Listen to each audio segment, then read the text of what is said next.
کتونکو څنګه موږ تاسو ته ذکر کوو چې خیبر په میدان باندې چې کوم د پښتنو قومي عدالت یو دلته کې غونډه راټوله شوې ده او د مختلفو علاقو نه ضلعو نه پښتانه راغلي دي.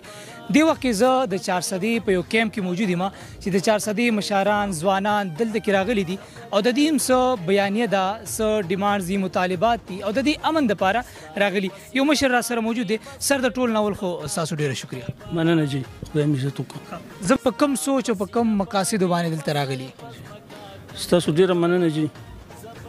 سبا د هر څیز یو حد او موږ پښتانه چې کوم ځای ته ورسېدو یا رواني نو زموږ د صبر پیمانه نوره ډکه ده.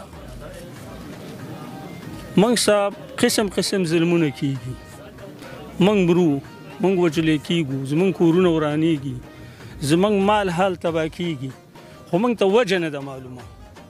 موږ دا چغه وو چې موږ څه ګناه کړې ده چې ته موږ وژنې، موږ څه ګناه کړې ده چې ته موږ وړې، موږ څه ګناه کړې ته موږ جیل کې اچې. چې دا کوم وشو دا خو وشو، خو خپله ګناه راته وښیه چې نوره خو نه کوم که نه، چې نور خو نه مړ کېږم که نه. زموږ بس صرف دغه یو مطالبه ده. تاسو څه ګڼئ چې دا کوم پښتانه دلته راټول شوي د مختلف قبایلو دا مشران دلته ناست دي، دوی به په یو مفادو باندې د دې اتفاق راشي، یو ځای به شي؟ اصل کې چې دا شی مخکې څو پیرې شوی دی، خو د پاټو په شکل کې، د ګوندونو په شکل کې. دې ورله په ړومبي ځل باندې دا موقع خدای پاک موږ ته راکړله چې د منظور پښتون په نوم باندې ټول پښتانه که هغه د هر ګوند دي خو هغه را جمع شو او د هغوی یو ایجنډه ده چې امن، نور هېڅ نه غواړي، بس د امن مطالبه کوي. صحیح ده. تاسو سر خپله باندې څه ګڼئ د چارسدې خلک دې دهشتګردۍ لهر چې کوم دی څومره ځپلي دي، څومره نقصانات شوي دي، خلکو له خپله څومره زور ورکړی شوی دی؟ اصل کې چې څومره زورونه که را دغه شي یا تاوانونه شي دا بیا د دې ازاله کېدی شي، خو اصل څیز چې کوم دی دا د سر تاوان دی، دا د بچي تاوان دی. زموږ خلکو پکې بچي وبیلل، سرونه وبیلل، رونه وبیلل، کورونه ړنګ شو. نو موږ دا وایو چې دا یو سړی مړ شي نو هغې به څه ازاله وشي.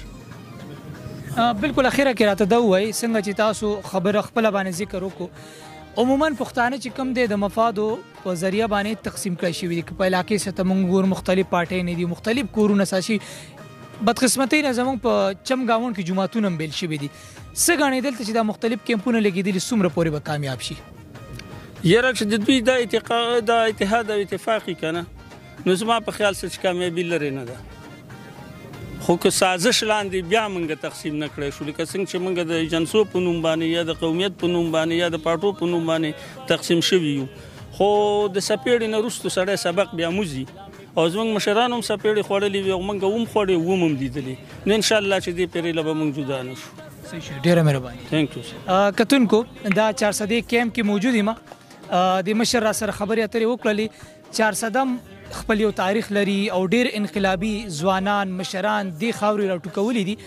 د دې هم مطالبه ده چې په دې خاوره باندې په دې چارسده باندې دې امن راشي، انساني ژوند دې محفوظ شي او زموږ چې کوم د ځمکې حقایق دي یا په دې ځمکه باندې چې کوم موږ ژوند کوو د هغې په راتلونکي وخت کې دې زموږ راتلونکي کل ته هغې تحفظ ورکړی شي.